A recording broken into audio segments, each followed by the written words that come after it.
Hey, how are you? My name is Mike, Stewart.ca, and today I'm here with Andrew LaFleur. Hey, Andrew, how you doing? Hi, Mike. Andrew is a top Toronto realtor, specializes in downtown Toronto, and knows a lot about Toronto presales.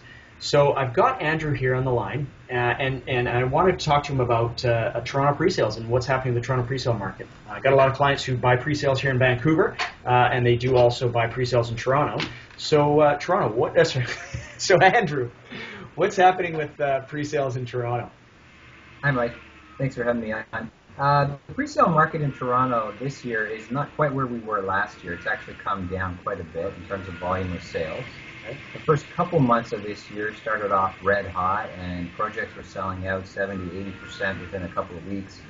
But over the past few months, we've seen some developers who were planning on launching projects hold those projects back. We've also seen the projects that are launching, instead of selling 70-80%, now they might be selling 30-40% in those first couple of weeks. So things have cooled off a bit in the Toronto presale market. However, historically speaking, it's still one of the best years from the last 10 years in terms of volume of sales. It's just not where we were compared to last year, which was an all-time high.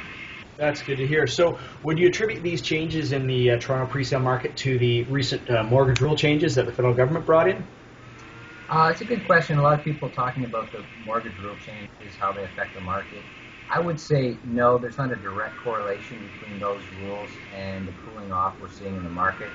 I think it's more of just a natural part of the real estate cycle where we've had a couple of years which were very, very hot, in fact, record-breaking sort of years.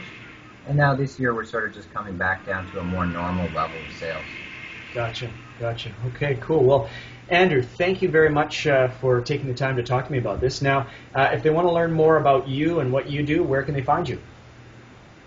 Sure, if you're interested in the Toronto condo market or downtown real estate here in Toronto, you can check out my website, TrueCondos.com, or follow me on Twitter at Andrew LaFleur. All right, Andrew, thank you very much. My name is Mike with MikeStewart.ca, and if you want to learn more about me, check out MikeStewart.ca, and thank you very much for watching. We'll speak to you soon. Thanks very much, Andrew. Mike.